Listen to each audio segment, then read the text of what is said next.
Ready. Okay, go right ahead. Sam Mintz here with the Shelter Island Bucks head coach Andy Concepcion. You guys getting your first win here since 2015. Congratulations on that. What does that mean for this organization, first of all? First of all, I just want to tell you a great job this summer. You were awesome, and I really appreciate you because my family back home in Vegas was listening to you, so I appreciate you giving me feedback to the guys. But it means a lot. I spoke with Mr. Cass back in January about coming out here. I don't know anybody at Shelter Island. I've never been to Shelter Island in my life. Didn't even know where it was, and we had a great conversation. He said, I want you to be the head coach. I said, okay, and I came down here, drove back from Las Vegas, and it's been one of the best summers of my life. You guys began the season, it seemed like a struggle. You were in last place 3-10, and then you guys go on an absolute rampage. You went 15 in the last 20, then win these 2 games, semifinals and finals here. What was the turnaround for this team? Well, what it was really, I mean, we come out the first 2 games, we played really well. We won both games back to back, and then we just, you come to a team and you got to know who you have as players, and we're trying to mix match players. My assistant coaches, Jake Tobin and Luke Hansen, were instrumental in helping us in this tournament. Heck, we had Luke burning incense in the dugout.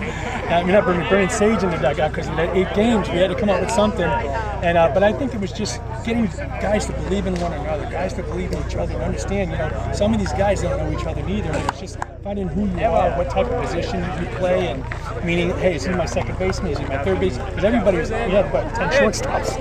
You know how everybody wants to be a shortstop, so we had to kind of mix match and put guys in different positions that probably haven't played there before. And then until we got to the final, we got our best 9 guys to come out and win a game. I want to now mention who I think has definitely been one of your best 9 guys in the pitcher, Danny Kerr. He comes out today, gets the win, and he comes in yesterday, gets the save in that 9-8 victory over the Aviators. What does he mean to this team? I mean, Danny, it's so bizarre how it happened. We had a couple guys go down, and Jake Tobin, our assistant coach, said, I got a kid that from Jersey that wants to come out and be a part of this. And I reached out to Mr. Cass and said, I'll get him to bed. And Danny came out, and the crazy part is the first night he got here so late, he missed the field. He had to sleep in his car, and he was pitching the next day. He came out, and his debut struck out 9 guys for sleeping in his car, so it was pretty cool. But Danny means a lot to this organization, this program. I mean, Danny's an elite performer. Danny came out here like yesterday, 4 pitches, got to say, come out here against a great, well-coached team and a great lineup and shut him down. It was pretty awesome to see. Yeah, and finally, just want to mention, after he got that 9 strikeout performance wasn't his best, had the 15 once again against the Breakers a couple weeks ago, an HCBL record. And now, he did give up that 3-run homer early in the 3rd inning, but your team was able to respond. What about this team has allowed you guys to have so much momentum and respond from going down early? Well, what it is in summer baseball, you got to kind of know who the pitchers are, and we'll miss spots, and these are collegiate hitters, and we miss spots, they're going to hit us. So we missed our location. The kid put a swing on. He's a great player on the Westchester. Put a great swing on, home run, and that's baseball.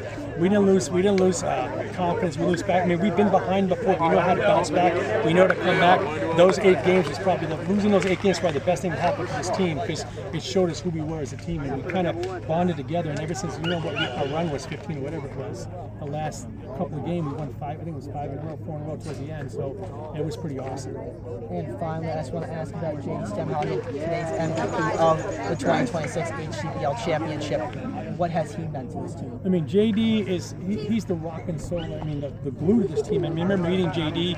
He reached out to me in January, called me in Vegas and said, hey man, I just want you to know, congratulations on being a coach. I'm excited to have you here. So him and Brendan Shapiro reached out to me. The only 2 guys who, hey, we're former Bucks. We're excited to have you. But he's like the den father. He keeps everybody in line, and he's just an extremely competitive guy and extremely hard worker. And just having him around every day, kind of giving me an idea to lay the land out here and what to expect and all that stuff. So he's been instrumental in the success of the program. Thank you so much. Congratulations on the win. Again, Bucks get the 2026 HCBL Championship here at Southampton High School. Started the season 3-10, and then went off on a rampage led by head coach Andy Concepcion here, coaching his team all the way to the end and pulling out 2 one-run victories in the playoffs with a 6-5 win today over the Southampton Breakers.